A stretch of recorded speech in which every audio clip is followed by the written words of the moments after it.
తల్లిపాలు శిశువుకి తొలి ఆహారం, తొలి ప్రేమ. పుట్టిన ప్రతి బిడ్డకు ప్రకృతి అందించిన అమూల్యమైన వరం తల్లిపాలు.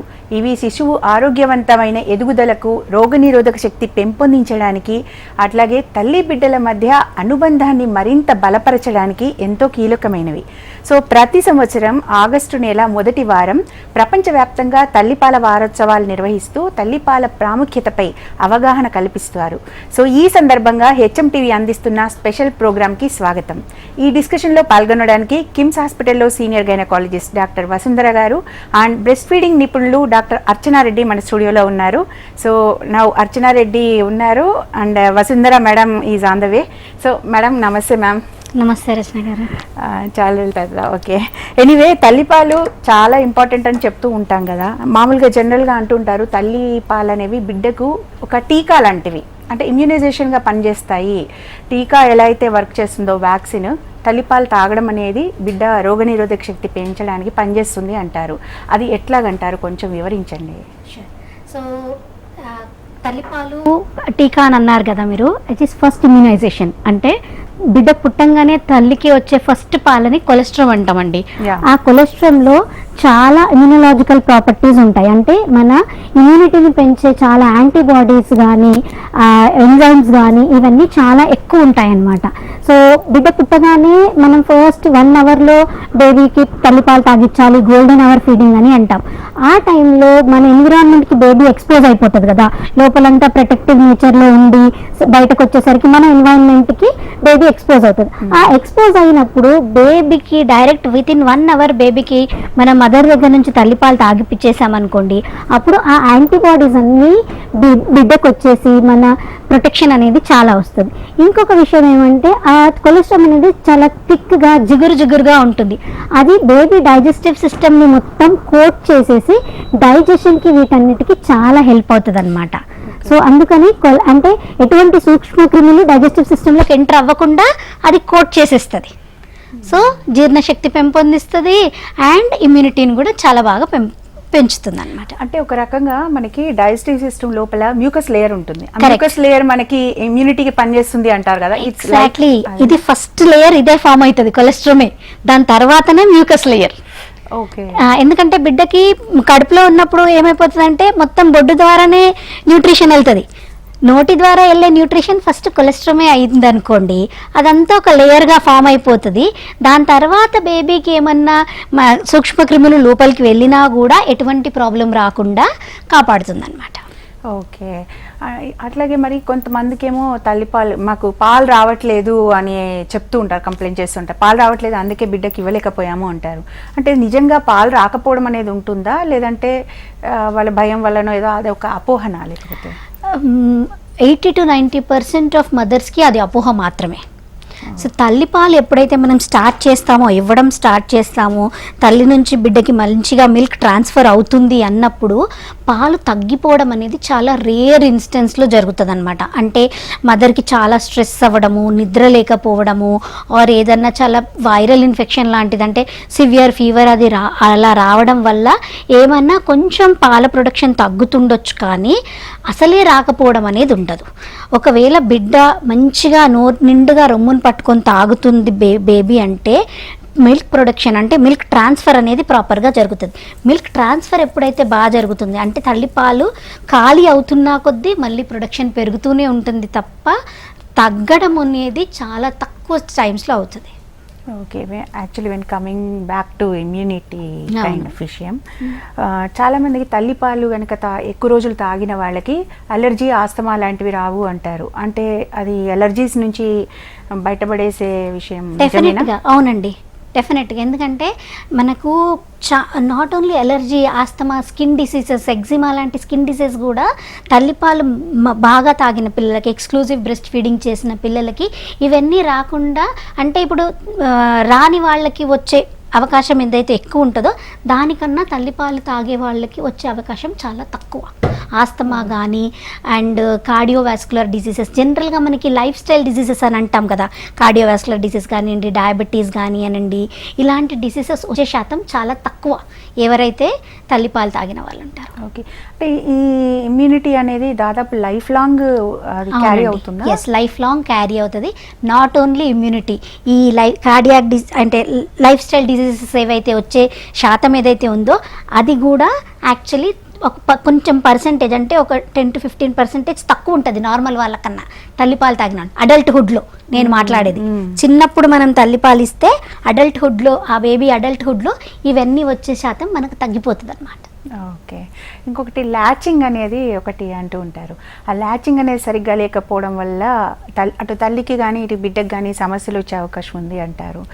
అది అంటే అసలు యాక్చువల్లీ ల్యాచింగ్ అంటే ఏంటి, అది సరిగ్గా లేకపోవడం అంటే ఏంటి, ఎలాంటి సమస్యలు వస్తాయి? ఓకే, సో ల్యాచ్ అంటే బిడ్డ తల్లి రొమ్ముని ఎంత లోపలికి పెట్టుకొని తాగుతున్నాడు అనేది ల్యాచింగ్. కొంచెం గట్టిగా మాట్లాడు. ఓకే, ల్యాచింగ్ అంటే బిడ్డ ఎంత లోపలికి పెట్టుకొని తాగుతున్నాడు అనేది మనకి ఇంపార్టెంట్. ఓకే, అంటే ఇప్పుడు ఏమవుతుంది, ఓన్లీ నిప్పుల్ని పట్టుకొని తాగుతున్నాడు అనుకోండి బేబీ, అప్పుడు మదర్కి ప్రాబ్లం అవుతుంది, బేబీకి ప్రాబ్లం అవుతుంది. అంటే మదర్కి ఏమవుతుంది, ఓన్లీ నిప్పుల్ని పట్టుకొని తాగుతుంది బేబీ కాబట్టి మదర్కి పెయిన్ అవుతుంది. అంటే ఈ ఏమంటారు గమ్ లైన్ ఉంటుంది కదా, దాంతో పట్టుకొని చూ చేస్తుంటాడు baby. So gums are hard కాబట్టి పెయిన్ అవుతుంటుంది. అదే మొత్తం రొమ్ములో అంటే ఇప్పుడు కొంచెం ఎక్కువ శాతం నిప్పుల నుంచి కొంచెం ఎక్కువ శాతం లోపలికి పట్టుకున్నాడు అనుకోండి నోట్లో, అప్పుడు ఏమవుతుంది సక్ చేస్తుంటాడు. అదర్వైజ్ బేబీస్ బైటింగ్కి సకింగ్కి తేడా ఉంటుంది. సక్ చేసినప్పుడు తల్లి నుంచి బిడ్డకి పాల ట్రాన్స్ఫర్ అనేది చాలా తక్కువ జరుగుతుంది, బిడ్డ బరువు పెరగడు. అప్పుడు మదర్కి డౌట్ వస్తుంటుంది అనమాట, నా పాలు సరిపోవట్లేదేమో. యాక్చువల్గా ప్రాబ్లం అది కాదు కదా, ప్రాబ్లం బేబీ సరిగ్గా పట్టుకోకపోవడం ప్రాబ్లం. అదే బేబీ మంచిగా పట్టుకొని ప్రాపర్గా ఖాళీ చేస్తుంది అనుకోండి, బ్రెస్ట్ ఖాళీ చేస్తుంది అనుకోండి, ఆటోమేటిక్గా బ్రెస్ట్ ఖాళీ అవుతుంది, మదర్కి పెయిన్ లేదు, మిల్క్ ప్రొడక్షన్ ఇంప్రూవ్ అవుతుంది. ఎందుకంటే milk production works on demand and supply. అంటే బిడ్డ మంచిగా తాగుతూ ఫ్రీక్వెంట్గా తాగుతూ బ్రెస్ట్ ఖాళీ చేస్తుంది అంటే ఆటోమేటిక్గా మన బాడీ ప్రొడక్షన్ చేస్తూనే ఉంటుంది. We're made for that. True. అంటే ఇప్పుడు పాలు ఇవ్వడం అంటే యాక్చువల్గా ఎంత టైంకి ఒకసారి పాలు ఇవ్వాలి అంటే కొంతమంది 2 అవర్స్కి ఒకసారి అంటారు, 1 అవర్కి ఒకసారి అంటారు, అంటే రోజులో ఇన్నిసార్లు అని మాట్లాడారు, రకరకాలుగా చెప్తూ ఉంటారు. అంటే యాక్చువల్గా బిడ్డకి పాలు ఇవ్వాలి అంటే ఎంత గ్యాప్ తీసుకుంటూ ఇవ్వాలి? అది యాక్చువల్లీ బిడ్డ డిసైడ్ చేస్తుంది. Oh, you have to look at the baby మనకు క్యూస్ చూపిస్తుంది ఆకలేస్తుంది అని. సో డిమాండ్ ఫీడింగ్ అంటాం అందుకే. అంటే బేబీకి ఎప్పుడు ఆకలేస్తే అప్పుడు ఇవ్వాలి, అంతే తప్ప గంట కొట్టినట్టు అలారం పెట్టుకొని 2-3 గంటలకు అది అంత బాగా వర్క్ అవ్వదు. అంటే మనం బిడ్డను బలవంతంగా లేపి తాగిపిస్తున్నాం, నిద్రొస్తున్న బేబీని మనం బలవంతంగా లేపి తాగిపిస్తున్నట్టే అనమాట. సో అందుకని జనరల్గా ఫస్ట్ 2-3 వారాలు కొంచెం బేబీ చిన్నగా ఉన్నప్పుడు బరువు తగ్గుతున్నప్పుడు 2-3 గంటలకు ఒకసారి, అంటే రోజుకి 8 నుంచి 10 సార్లు పాలిస్తే సరిపోతుంది. కానీ బిడ్డ ఒక్కసారి పుట్టిన బరువు తగ్గి తర్వాత మళ్ళీ పెరుగుతారు కదా, బర్త్ వెయిట్ రీచ్ అయిన తర్వాత it should be always demand feeding. Okay, అంటే బిడ్డకి ఎప్పుడు కావాలంటే అప్పుడు అడుగుతాడు. ఒక్కొక్కసారి 10 నిమిషాలకి అడగొచ్చు, ఒక్కొక్కసారి 5-6 గంటలకు కూడా అడగొచ్చు. So it's up to the baby. అచ్చా, ఒకవేళ అంటే బేబీ అడగడం అంటే ఇంకా ఏడవడమేనా, ఎలాంటి క్యూస్ ఇస్తుంది? ఫస్ట్ కొంచెం ఒక 1-2 months వరకు కొన్ని క్యూస్ చూపిస్తారండి వాళ్ళు. అంటే చప్పరించడము, సైడ్కి తిరిగి వెతుక్కోవడము, నోట్లో చేతులు పెట్టుకోవడము, తల్లి కోసం చూడడము, ఇలాంటివి కొన్ని ఫస్ట్ 1-2 months చూపిస్తారు. దాని తర్వాత వాళ్ళకే అర్థమైపోయి వాళ్ళు తల్లి దగ్గరికి వెళ్ళిపోతుంటారు ఆటోమేటిక్గా. ఒక 3-4 months టైం వచ్చేసరికి ఎప్పుడైతే బోర్లా పడ్డం స్టార్ట్ అవుతారో ఇవన్నీ తల్లి కోసం చూడడము, ఏడవడము ఇవన్నీ స్టార్ట్. ఏడుపు కన్నా ముందు కొన్ని క్యూస్ ఉంటాయి, బట్ ఎస్ ఏడవడము one of the cue. Okay, అదే అంటే ఒకవేళ ఏడ్చారు అంటే వేరే ఏదైనా చీమ కుట్టినా దోమ కుట్టినా కూడా ఏడుస్తారు కదా, so how can we recognize? Exactly, more important. అవును, ఏడుపు ఎప్పుడు ఆకలికి అసోసియేట్ చేసుకోవద్దు. అంటే ఆకలి ఒక్కదాని కోసమే వాళ్ళు ఏడవరు, డిఫరెంట్ రీజన్స్కి ఏడుస్తారు కాబట్టి మనం వేరే క్యూస్ కూడా చూసుకొని చూడాలి. Yeah, that's true. ఇప్పుడు మామూలుగా ఉద్యోగాలకు వెళ్ళే వాళ్ళు ఉంటారు, వాళ్ళకి మరి టైం టు టైం తల్లిపాలు ఇవ్వాలంటే ఎట్లా, అది ఎలా వాళ్ళు అది చూసుకోవాలి?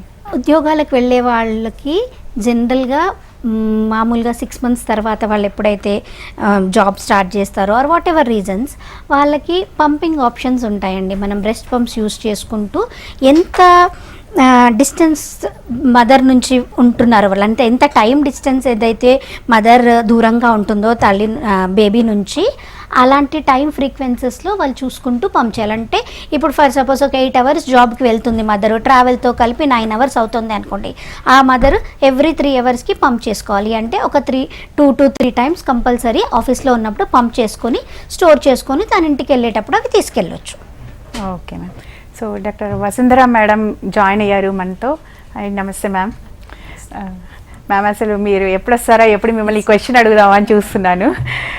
ఏంటంటే ఓకే, మామూలుగా నార్మల్ డెలివరీ అయిన వాళ్ళు తల్లిపాలు ఇవ్వడానికి కొంచెం ఈజీనే అవుతుంది, కానీ సిజేరియన్ అయిన వాళ్ళలో తల్లిపాలు ఇవ్వాలంటే ఏమైనా సమస్య ఉంటుందా? అంటే బిడ్డ తీసుకోలేకుండా ఉంటుందా? ఈవెన్ తల్లి కూడా కొంతవరకు ఒక కాన్షియస్లోకి రావడానికి టైం పడుతుంది కదా. సో ఇలాంటప్పుడు ఏం చేయాలి అంటారు మీరు? 99% అన్లెస్ అండ్ అంటిల్ ఏమైనా కాంప్లికేషన్ వస్తే తప్ప C-సెక్షన్ స్పైనల్ అనెస్థీషియాలోనే ఇస్తారు. స్పైనల్ అనెస్థీషియాలో మదర్ అవేకన్ అంటే మేల్కొనే ఉంటారు. సో ఇప్పుడున్న లైక్ అవేర్నెస్తో డాక్టర్స్ కానీ అసిస్టెంట్స్ కానీ సో ఫస్ట్ గోల్డెన్ అవర్ ఏదైతే ఉందో దానిని మిస్ అవ్వరు. సో ఫస్ట్ టచ్ కూడా బేబీ ఇమ్మీడియట్గా డెలివర్ అవ్వగానే మదర్కి చూపించి, at the same time when mother condition బాగుంది, ఏం అంటే లైక్ సర్జన్ సైడ్ నుంచి ఇంటర్వెన్షన్ ఏం లేదు అని అంటే బేబీని మదర్కి ఇచ్చేసి మదర్కి ఇచ్చి ఫీడింగ్ అన్నది చేస్తూ ఉంటాం అనమాట. సో అక్కడికి మాకు ఇమ్మీడియట్గానే అసిస్టెంట్స్ ఉంటారు. సో వాళ్ళకి బేబీని హ్యాండ్ ఓవర్ చేస్తాం కాబట్టి పిడియాట్రిషియన్ ఒకసారి ఓకే బేబీని ఎగ్జామిన్ చేసిన తర్వాత బేబీకి ఏం ప్రాబ్లం లేదంటే ఇమ్మీడియట్గా బ్రెస్ట్ ఫీడ్ ఆన్ టేబులే చేపిస్తున్నాం. ఇప్పుడైతే ఆన్ ద టేబుల్ అంటే మదర్ ఇంకా ఐసీయూకి షిఫ్ట్ కాకముందరే, అబ్జర్వేషన్కి షిఫ్ట్ కాకముందరనే ఆన్ టేబులే బ్రెస్ట్ ఫీడ్ చేపిస్తున్నాం. ఓకే, ఇప్పుడు మీరు గోల్డెన్ అవర్ అన్నారు, అర్చనారెడ్డి మేడం కూడా చెప్పారు. అంటే గోల్డెన్ అవర్ అని ఎందుకు అంటారు దాన్ని, ఎందుకు దానికి అంత ఇంపార్టెన్స్ ఉంది? అయితే ఇంపార్టెన్స్ అనేది ఎందుకు రీజన్ ఏంటి అంటే, మదర్ నుంచి బేబీ సపరేట్ అయ్యేది ఇట్ ఈస్ జస్ట్ ఏ క్లాంప్తో ఏమవుతుందంటే all of A sudden mother నుంచి బేబీకి డిటాచ్మెంట్ వచ్చేస్తుంది. ఆ డిటాచ్మెంట్ రావటం వలన ఇమీడియట్ కరెక్షన్ ఆఫ్ హైపోగ్లైసీమియా కానీ అండ్ ఇమీడియట్ హైపోగ్లైసీమియా కానీ ఈ చేంజెస్ ఏదైతే ఉంటాయో అవి మనకి బేబీకి ఎఫెక్ట్ కాకుండా, సో ఇమీడియట్గా పాలు ఇచ్చేస్తే బేబీ పైన హైపోగ్లైసీమియా రిలేటెడ్ కానీ హైపోథెర్మియా అంటారు, టెంపరేచర్ ఫ్లక్చుయేషన్స్ని తట్టుకునే శక్తి కానీ అండ్ లైక్ మదర్ నుంచి డిటాచ్ అయినప్పుడు జరిగే ఇమ్మీడియట్ కాంప్లికేషన్స్ని బేబీ క్యాచప్ చేసుకోగలుగుతుంది. సో ఆ పీరియడ్ చాలా ఇంపార్టెంట్. అండ్ ఇంకొక సెకండ్ ఇంపార్టెంట్ రీజన్ ఏంటంటే, మదర్కి బ్రెస్ట్కి ఎప్పుడైతే బేబీ వచ్చిందో రిఫ్లెక్స్ అనేది ఇనిషియేట్ అవుతుంది. రిఫ్లెక్స్ ఇనిషియేట్ అయితే ఆటోమేటిక్గా మిల్క్ ప్రొడక్షన్ స్టార్ట్ అయిపోతుంది. ఆ డిలే ఎప్పుడైతే అయిపోతుందో ఇంకా ప్రొడక్షన్ డిలే అయిపోతూ ఉంటుంది. సో ఎక్కడ కూడా ఏ డిలే కూడా కాకూడదు, బేబీ ఎఫెక్ట్ కాకూడదు. అట్ ద సేమ్ టైం ఏంటంటే మదర్కి రిఫ్లెక్స్ ఇనిషియేషన్స్ కూడా డిలే కాకూడదు. అందుకు ఇది చాలా ఇంపార్టెంట్ గోల్డెన్ అవర్ అంటారు. కొన్నిసార్లు ప్రెగ్నెన్సీలో రకరకాల ప్రాబ్లమ్స్ వస్తాయి, అంటే బీపీ కానీ అట్లాగే డయాబెటీస్ కానీ లేదంటే థైరాయిడ్ పేషెంట్స్ అయ్యి ఉండొచ్చు, PCOS ప్రాబ్లం ఉన్న వాళ్ళు ఉండొచ్చు. సో ఇలాంటి తల్లులు బిడ్డకి పాలు ఇవ్వచ్చా? ఒకవేళ ఇవ్వచ్చు అంటే కనుక ఏమైనా ప్రికాషన్స్ తీసుకోవాలా? చాలా వరకు మెడికల్ కండిషన్స్లో ఒక విమెన్ ప్రెగ్నెన్సీ అయిపోయి డెలివరీ వరకు వెళ్ళింది అంటేనే బేబీ సేఫ్ అనే అర్థము. So at the same time baby ఎప్పుడైతే సేఫ్ ఉందో అదే మెడికేషన్ బ్రెస్ట్ మిల్క్ త్రూ కూడా సేఫ్గానే సెక్రీట్ అవుతాయి, అది కాంట్రా ఇండికేటెడ్ కాదు అనే అర్థము. So 95 to 98% of the times mother ఏదైతే మెడిసిన్స్ తీసుకుంటుందో అది ఇమ్మీడియట్గానే బ్రెస్ట్ మిల్క్ ఇనిషియేట్ చేసే దానికి కంపాటబుల్ డ్రగ్సే ఉంటాయి. సో కాబట్టి మనం భయపడాల్సిన అవసరం లేదు. థైరాయిడ్ మదర్ కానీ, డయాబెటిక్ మదర్ కానీ, లైక్ మీరు అన్నట్టు హార్ట్ డిసీజెస్ కానీ, ఇవి ఏమి కూడా వాళ్ళు తీసుకునే మెడికేషన్స్ కూడా ఏవి కూడా అంత కాంట్రాఇండికేటెడ్ డ్రగ్స్ ఉండవు బ్రెస్ట్ మిల్క్కి అవాయిడ్ చేసేదానికి. Rarest of the rare conditions కొన్ని చాలా సివియర్ హార్ట్ కాంప్లికేషన్స్ ఉంటాయి. వాళ్ళతోనే విపరీతమైన డంపింగ్ ఆఫ్ ద మెడికేషన్ ఉంటుంది. ఆ టైంలో ఏంటంటే మదర్ని సేవ్ చేయటం ఇంపార్టెంట్. అక్యూట్ మెడికేషన్ అంటాము. అట్లాంటి వాటిలో ఏదైనా పాజ్ ఉంటే ఉండొచ్చేమో, కానీ అది కాంట్రాఇండికేటెడ్ మెడిసిన్ అయితే కాదు. ఓకే, అంటే ఎవరిలోనైనా ప్రొలాక్టిన్ ఇష్యూస్ ఉండొచ్చా? అంటే ప్రొలాక్టిన్ ఇష్యూస్ ఉన్నప్పుడు వాళ్ళకి పాలు రాకుండా ఉండడం అలాంటివి ఏమైనా చూసారా మీరు? Prolactin it self is a milk producing hormone. Prolactin అనేది యూజువల్గా ప్రెగ్నెన్సీ లాక్టేషన్ వాళ్ళకి చాలా ఎక్కువ ఉంటుంది. సో ఎప్పుడైతే ప్రొలాక్టిన్ ఉంది అని అంటే మన బ్రెయిన్ ఇంటర్నల్గా స్టిమ్యులేట్ చేస్తుంది మిల్క్ ప్రొడక్షన్ కానీ అర్థము. సో అందుకని మిల్క్ మనకి ప్రొడ్యూస్ అవుతూ ఉంటుంది. బ్రెయిన్, బ్రెస్ట్, బేబీ రిఫ్లెక్స్ అని అంటారు. ఈ 3 B's చాలా ఇంపార్టెంట్. ఈ రిఫ్లెక్స్లో ఏమవుతుందంటే ఇండైరెక్ట్గా ఆక్సిటోసిన్ అనే హార్మోన్ రిలీజ్ అవుతుంది. At the same time prolactin కూడా ఈ మిల్క్ ప్రొడక్షన్కి యూజ్ అవుతూ ఉంటుంది. ఇవన్నీ కూడా చాలా ఇంపార్టెంట్. ఒకవేళ చాలామంది ఇనీషియల్గా నాకు బ్రెస్ట్ మిల్క్ రావటం లేదు అని అంటారు. అంటే లైక్ ఇనీషియల్ రెమెడీస్ అంటే బేబీని అటాచ్ చేయటం కానీ, and baby immediate cuddling, reflex initiations అయిపోయిన తర్వాత కూడా గెలాక్టోగాక్స్ అంటే బ్రెస్ట్ మిల్క్ ప్రొడ్యూస్ చేసే ఫుడ్స్ ఇనీషియల్ అయిపోయిన తర్వాత కూడా ఇంకా రావటం లేదు అని అంటే ఇండైరెక్ట్గా ప్రొలాక్టిన్ పెంచే మెడికేషన్ పెడతాము. అంటే ప్రొలాక్టిన్కి అంత రోల్ ఉంటుంది. ఆ ప్రొలాక్టిన్ ఎప్పుడైతే బాడీలో పెరుగుతుందో అప్పుడు మిల్క్ ప్రొడక్షన్ స్టార్ట్ అవుతుంది అనమాట. యాక్చువల్లీ దట్స్ వాట్ ఆన్సర్ కోసమే నేను క్వశ్చన్ అండ్ మీరు ఎప్పుడైనా వినుంటారో లేదో, అంటే అఫ్ కోర్స్ ఇది బ్రెస్ట్ ఫీడింగ్ సంబంధించింది కాకపోవచ్చు, చాలా మందికి బ్రెస్ట్ ఫీడింగ్ చేయనప్పుడు బ్రెస్ట్ నుంచి మిల్క్ వస్తూ ఉంటుంది. అంటే లైక్ ఏదో ఉన్న కండిషన్స్, అట్లాంటప్పుడు వాళ్ళకి చేసే ఫస్ట్ టెస్ట్ కూడా ప్రొలాక్టినే. ప్రొలాక్టిన్ అనేది మనకి పిట్యూటరీ హార్మోన్ నుంచి రిలీజ్ అవుతుంది, పిట్యూటరీ గ్లాండ్ నుంచి రిలీజ్ అవుతుంది. సో వాళ్ళకి ఏదైనా కారణం వల్ల ప్రొలాక్టిన్ అనే హార్మోన్ పెరిగితే, though they are not pregnant, not breast feeding, వాళ్ళకి ఆ ప్రొడక్షన్ అయిపోతుంది. సో ప్రొలాక్టిన్ అనేది అంత సిగ్నిఫికెంట్ రోల్ ఉంటుంది బ్రెస్ట్ ఫీడింగ్కి. కరెక్ట్. మ్యామ్ అర్చన గారు, ఇప్పుడు మ్యామ్ చెప్పినట్టు ప్రొలాక్టిన్ ఎక్కువ ఉండి వాళ్ళకి ఎక్కువ వెళ్ళిపోతూ ఉంటుంది అని అన్నారు కదా. సో అలాంటి టైంలో ఇప్పుడు మనం ఇందాక అనుకున్నాము ఉద్యోగం చేసే వాళ్ళకి ఎట్లా అని చెప్పేసి, వాళ్ళకి అలా మొత్తం పాలు వెళ్ళిపోతూ ఉంటే what is the solution for that? ఏం చేయాలి అప్పుడు? జనరల్గా మనం పాలు వెళ్ళిపోతుంటే హైపర్ లాక్టేషన్ అంటాం. అంటే చాలా ఎక్కువ ప్రొడక్షన్ ఉండే మదర్స్కి ఒక్కొక్కసారి చాలా ఎక్కువ కారిపోతుంటుంది. జనరల్ ఏమైపోతుందంటే ఒక ఫస్ట్ 1 month కొంచెం ప్రొలాక్టిన్ లెవెల్స్, హార్మోన్ లెవెల్స్ ఎక్కువ ఉండి కొంచెం పాలు ఎక్కువ రావడం జరుగుతుంది. కానీ as the baby starts taking, అంటే బేబీ తాగుతున్నా కొద్దీ మన బాడీ ఆటోమేటిక్గా దాన్ని అడ్జస్ట్ చేసేసుకుంటుంది ఎంత ప్రొడ్యూస్ చేయాలని. చాలా రేరెస్ట్ ఆఫ్ రేర్ కండిషన్లో కొందరికి హైపర్ లాక్టేషన్ అనేది జరుగుతుంది. అంటే అవసరం కన్నా ఎక్కువ పాలు వాళ్ళు 6 వారాల తర్వాత కూడా 3 నెలల తర్వాత కూడా జనరల్గా ప్రొడక్షన్ చేస్తూనే ఉంటారనమాట అలాంటి వాళ్ళు. సో అలాంటి వాళ్ళకి జనరల్గా అంటే మీరు ఎక్స్ప్రెస్ చేసి డొనేట్ చేయొచ్చు మిల్క్ కావాలి అంటే, ఎందుకంటే ఆల్రెడీ ఎక్సెస్ ప్రొడక్షన్ ఉంది కాబట్టి మీ బేబీకి అవసరం ఉన్నంత ఉంచుకొని మిగతాది మీరు డొనేషన్కి యూస్ చేసుకోవచ్చును. లేదంటే కొందరికి మదర్స్కి మనం కొన్ని టెక్నిక్స్ నేర్పిస్తామన్నమాట, వేర్ మిల్క్ ప్రొడక్షన్ని స్లో డౌన్ చేయడానికి కొన్ని ఫుడ్స్ యాడ్ చేస్తాం వాళ్ళ డైట్లో, కొంచెం మిల్క్ ప్రొడక్షన్ని స్లో డౌన్ చేయడానికి. ఓకే, సో దానివల్ల ఆటోమేటిక్గా స్లో డౌన్ అయిపోతుంది, మన బాడీ ఆటోమేటిక్గా అడ్జస్ట్ చేసేస్తుంది అనమాట production levels. Okay, correct. Ma'am Vasundhara ma'am, ఇప్పుడు కొంతమంది పిల్లలు ప్రీమెచ్యూర్డ్గా పుడతారు. ప్రీమెచ్యూర్డ్గా పుట్టిన వాళ్ళు ఉండడమే ఇంత ఉంటారు, అసలు వాళ్ళకి అంత ఎనర్జీ లెవెల్స్ ఉండవు, సక్ చేయడానికి కూడా కష్టం ఉంటుంది. అలాంటి టైంలో మీరు వాళ్ళకి, అంటే మీరే ప్రసవం చేస్తారు కాబట్టి మీరు ఏమని సూచిస్తారు అప్పుడు వాళ్ళకి? మరీ ఎక్స్ట్రీమ్ ప్రీ బర్త్ వాళ్ళకి ఏం చేస్తారంటే సకింగ్ యాక్టివిటీ తగ్గించడానికి ట్రై చేస్తారు. ఎందుకనంటే వాళ్ళకి మజిల్స్ అనేవి డెవలప్ అవ్వవు.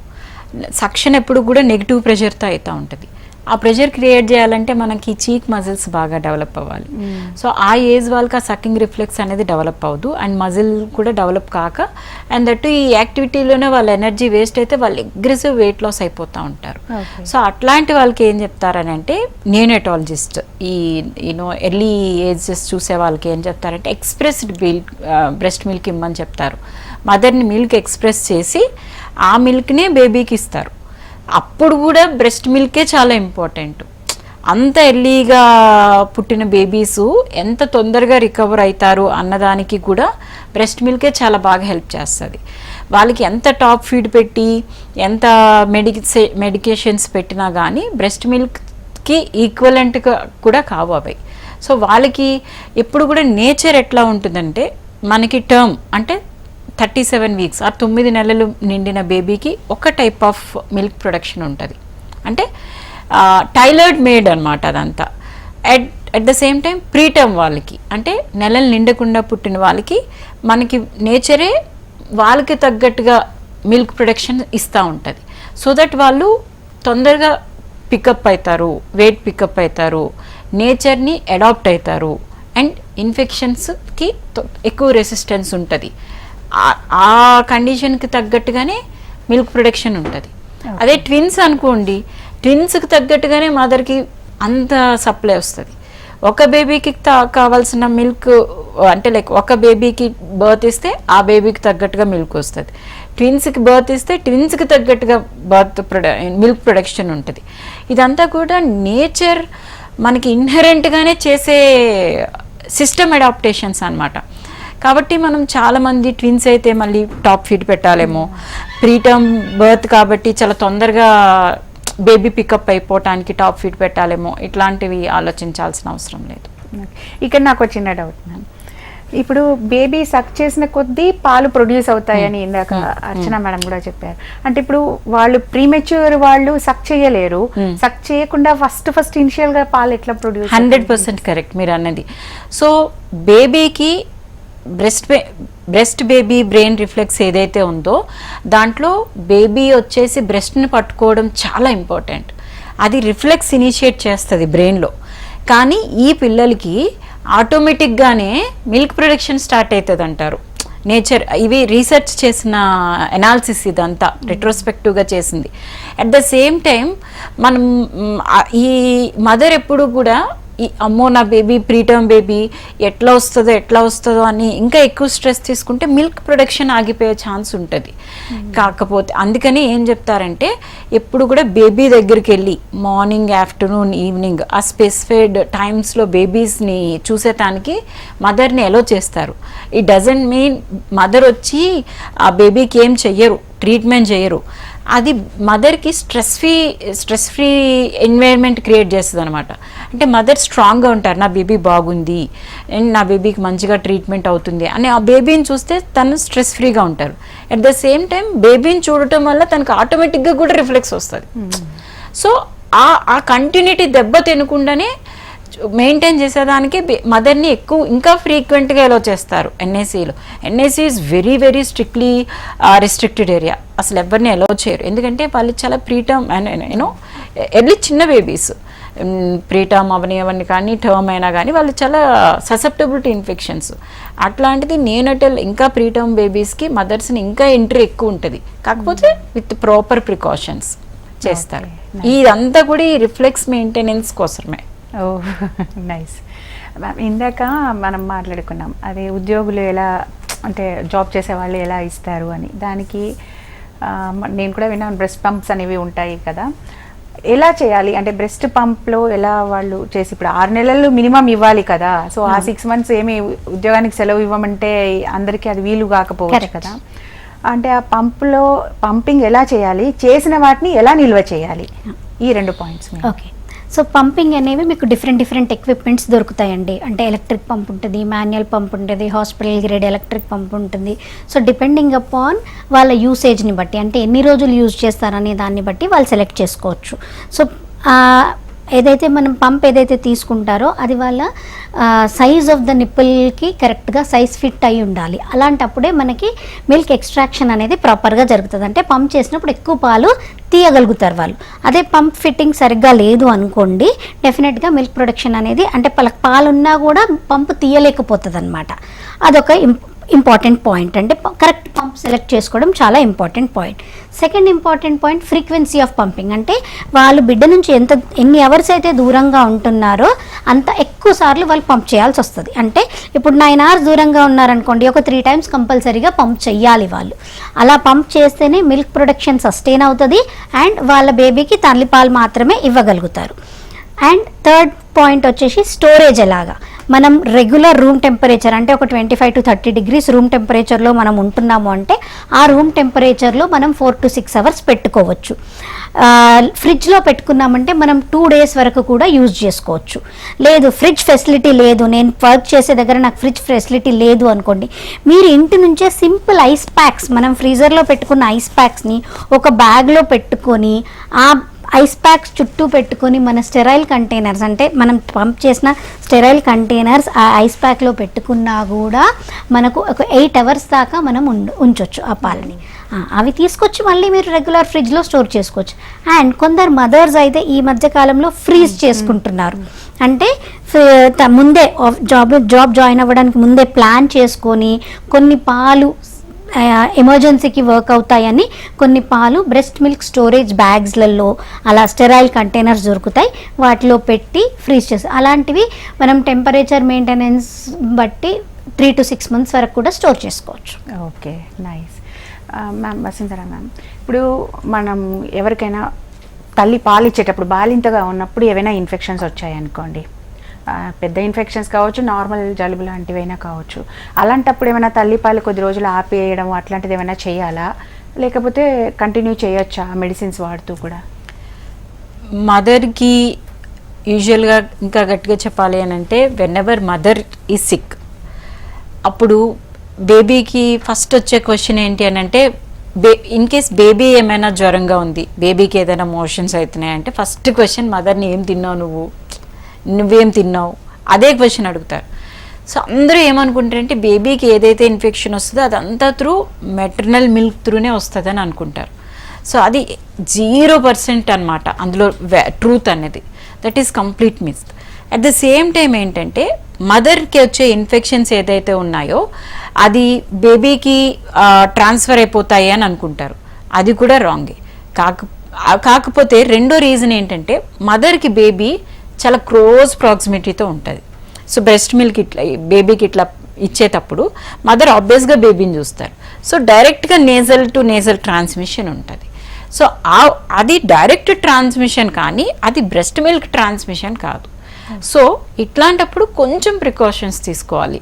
ఏంటి, బేబీకి యూనో ఇచ్చే ముందర అంటే లైక్ బేబీని తీసుకునే ముందర మనం హ్యాండ్ వాష్ చేసుకోవటం, మదర్కి బాగా స్నీజింగ్స్ ఉన్నాయి లేకపోతే మదర్కి ముక్కు కారుతుందంటే కొంచెం మాస్క్ పెట్టుకోవటం, only during breast feeding. At the same time కొంచెం మంచి క్లాత్ బేబీకి మన ఏమో డ్రాప్లెట్స్ ఏమి బేబీకి టచ్ కాకుండా క్లాత్ పెట్టుకోవటం. ఫీడ్ చేసినాక బేబీని పక్కన మనకి హెల్పర్స్ ఉంటారు కదా, అంటే లైక్ మన అమ్మ కానీ ఫాదర్ ఎవరైనా కానీ వాళ్ళకి ఇవ్వటం. ఆ టైంలో బేబీని కొంచెం అవాయిడ్ చేయటం. అది అంతా కూడా త్రూ డైరెక్ట్ టచ్ అండ్ డ్రాప్లెట్సే కానీ బ్రెస్ట్ త్రూ వెళ్ళేదైతే కాదు. సో మదర్ నుంచి బేబీకి ఏ రకంగా ఇన్ఫెక్షన్ నార్మల్గా అందరికీ ఎట్లా వస్తుందో అట్లానే వస్తుంది తప్ప బ్రెస్ట్ మిల్క్ త్రూ అయితే 100% కాదు. కాబట్టి ప్రాబ్లం లేదు. కంప్లీట్. మ్యామ్ అర్చన గారు, మామూలుగా పాలు ఇచ్చేటప్పుడు 6 నెలలు అనేది కంపల్సరీ, కానీ కొంతమంది 2 years 3 years అంటే మన పాతకాలంలో వాళ్ళు ఇచ్చామని చెప్తూ ఉంటారు, 5 ఏళ్ల బాబు కూడా పాలు తాగాడు అని చెప్తూ ఉంటారు. యాక్చువల్గా ప్రపంచ ఆరోగ్య సంస్థ సూచనల మేరకు అసలు ఎంత ఇయర్స్ వరకు, ఎంత ఏజ్ వరకు పాలు ఇవ్వాలి? So as you told, WHO, UNICEF లాంటి ప్రపంచ ఆరోగ్య సంస్థ ఇవన్నీ కూడా ఏం చెప్తున్నాయి అని అంటే ఎక్స్క్లూజివ్గా 6 months వరకు బ్రెస్ట్ ఫీడింగ్ ఇవ్వాలి. అంటే వేరే ఏ ఫుడ్ ఎలాంటి లిక్విడ్స్ ఇవ్వకుండా, వాటర్ లాంటివి ఏమి ఇవ్వకుండా 6 months వరకు ఎక్స్క్లూజివ్ బ్రెస్ట్ ఫీడింగ్ ఇవ్వాలి. 6 months తర్వాత ఫుడ్ స్టార్ట్ చేసి అంటే సాలిడ్ ఫుడ్స్ కాంప్లిమెంటరీ ఫీడింగ్తో పాటు బ్రెస్ట్ ఫీడింగ్ ఇవ్వాలి. And till 2 years and beyond అంటే 2 సంవత్సరాల వరకు మాత్రం కంపల్సరీగా ఇవ్వాలి. దాని తర్వాత ఇచ్చేది ఏదంటే అది తల్లి బిడ్డ వాళ్ళ ఇష్టం.